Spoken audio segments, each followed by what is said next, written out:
Hey friends, hope you're doing well. Well, I wish I had better news to share with you today, friends. I'm still looking for my story bag, but I really think I'm going to find it soon. I hope. Because I keep finding other cool stuff that I haven't seen in a while. Check this out. I have been looking for this for so long. It's my piggy bank. You guys know what this is. You might even have one at home. What do we keep in a piggy bank? That's right, coins and money inside. We put our money in this little slot here, and a piggy bank is a good place to keep coins safe and sound. I'm glad I found this. You know, it reminds me of one of Jesus's friends named Matthew. Have I told you the story of Matthew? No? Why don't I share that story with you today? Well, before Matthew met Jesus, Matthew had an important job. He collected money for the king. That's right. Matthew was really good at his job, actually. See, the most important part about collecting money for the king, you had to keep count of all the money that you collected.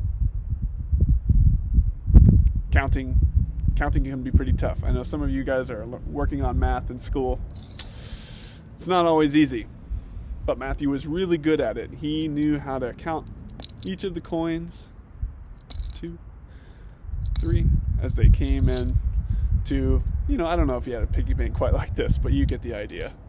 3, 4, 5. But Matthew had a bad habit, guys. He had a really bad habit.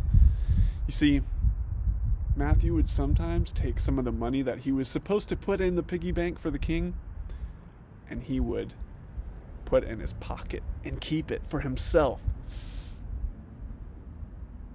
Now, you guys know what that is, right? That's called stealing. And it's not okay, is it? It's not okay to take something that doesn't belong to you and keep it for yourself. I think that we've all had that happen to us, and we've all done that to others, haven't we? Yeah, we have. But one thing that we've learned, I bet you've learned this, is that taking things from others is not a good way to make friends, is it? Now, people really don't like to be friends with people who take things that aren't theirs. And you see, that was Matthew's problem, friends. Matthew, he didn't have one friend in the whole world. See, everybody knew that he would steal things that weren't his, and so they didn't want to be his friend. So Matthew was all alone, and he had a deep sadness in his heart. A deep sadness. He was sad and lonely. Well, one day, Jesus came to Matthew's town. Matthew was sitting at his table, counting his coins, just like he always did. Putting them in one by one, 3. Sometimes taking a few, putting them in his pocket. Well, when Jesus saw Matthew, what do you think he said to him? You might think Jesus said, "Matthew, you're in big, big trouble. You have been stealing, and stealing is wrong. You should be ashamed of yourself." You think that's what Jesus said? You might think that that's what Jesus would say to Matthew, but that's actually not what Jesus said to Matthew. Do you know what Jesus said to Matthew? When Jesus looked at Matthew, Jesus saw a person who was very, very lonely and sad. And Jesus knew exactly what Matthew needed more than anything else, more than money, more than anything.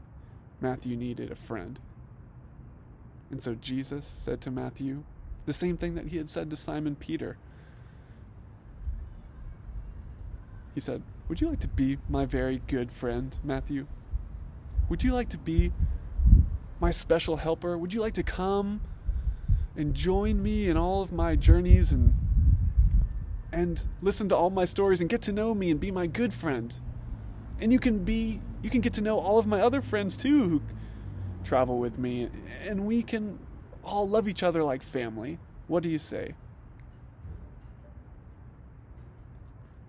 Matthew was so overjoyed. His heart was filled with happiness and love for the first time, and he said, "Yes, Jesus, I would love to." And from that day on, Matthew realized he didn't need to take people's money anymore. He didn't need to take things that didn't belong to him. He decided to live a different kind of life now that his heart was filled with Jesus' love. Jesus had a habit of making people feel loved, didn't he, friends? Maybe I'll tell you another story next week about somebody who became a good friend of Jesus's. Thanks for listening, guys. Hey, remember that we are in the season of Lent. You guys can be working on your Lent jars at home. I would love to see pictures of them if some of you have started. If you haven't, it's okay. Now is a great time to start.